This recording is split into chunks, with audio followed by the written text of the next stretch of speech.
بسم الله الرحمن الرحيم وجاء إخوة يوسف فدخلوا عليه فعرفهم وهم له منكرون ولما جهزهم بجهازهم قال ائتوني بأخ لكم من أبيكم ألا ترون أني أوفي الكيل وأنا خير المنزلين فإن لم تأتوني به فلا كيل لكم عندي ولا تقربون قالوا سنراود عنه أباه وإنا لفاعلون وقال لفتيانه جعلوا بضاعتهم في رحالهم لعلهم يعرفونها إذا انقلبوا إلى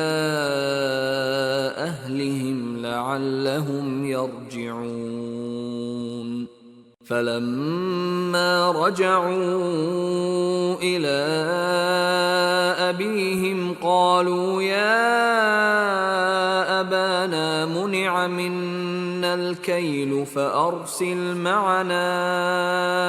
أخانا نكتل وإنا له لحافظون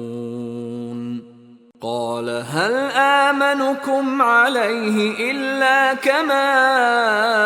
أمنتكم على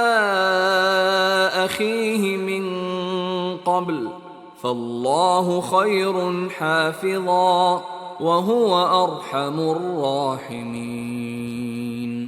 ولما فتحوا متاعهم وجدوا بضاعتهم ردت إليهم قالوا يا أبانا ما نبغي هذه بضاعتنا ردت إلينا ونمير أهلنا ونحفظ أخانا ونزداد كيل بعير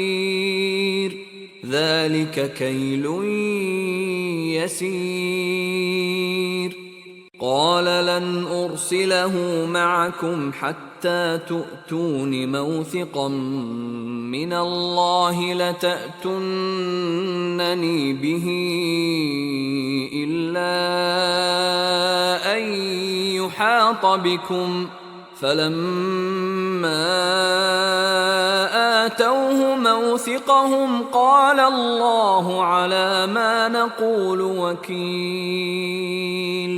وقال يا بني لا تدخلوا من باب واحد وادخلوا من أبواب متفرقة وما أغني عنكم من الله من شيء إن الحكم إلا لله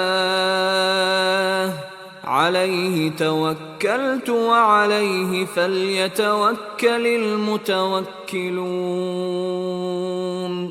ولما دخلوا من حيث أمرهم أبوهم ما كان يغني عنهم من الله من شيء إلا حاجة في نفس يعقوب قضاها وإنه لذو علم لما علمناه ولكن أكثر الناس لا يعلمون ولما دخلوا على يوسف آوى إليه أخاه قال إني أنا أخوك فلا تبتئس بما كانوا يعملون فلما جهزهم بجهازهم جعل السقاية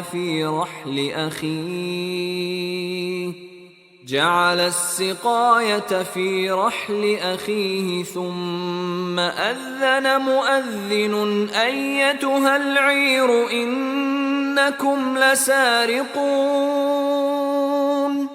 قالوا وأقبلوا عليهم ماذا تفقدون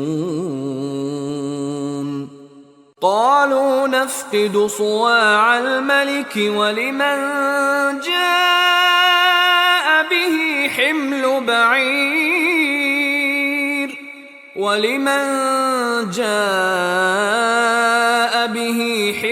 بعير وأنا به زعيم قالوا تالله لقد علمتم ما جئنا لنفسد في الأرض وما كنا سارقين قالوا فما جزاؤه إن كنتم كاذبين قالوا جزاؤه من وجد في رحله فهو جزاؤه كذلك نجزي الظالمين فبدأ بأوعيتهم قبل وعاء أخيه ثم استخرجها من وعاء أخيه كذلك كدنا ليوسف ما كان ليأخذ أخاه في دين الملك إلا أن يشاء الله نرفع درجات من نشاء وفوق كل ذي علم عليم قالوا إن يسرق فقد سرق أخ له من قبل فأسرها يوسف في نفسه ولم يبدها لهم قال أنتم شر مكانا والله أعلم بما تصفون قالوا يا أيها العزيز إن له أبا شيخا كبيرا فخذ أحدنا مكانه إنا نراك من المحسنين قال معاذ الله أن نأخذ إلا من وجدنا متاعنا عنده إنا إذا لظالمون فلما استيئسوا منه خلصوا نجيا قال كبيرهم ألم تعلموا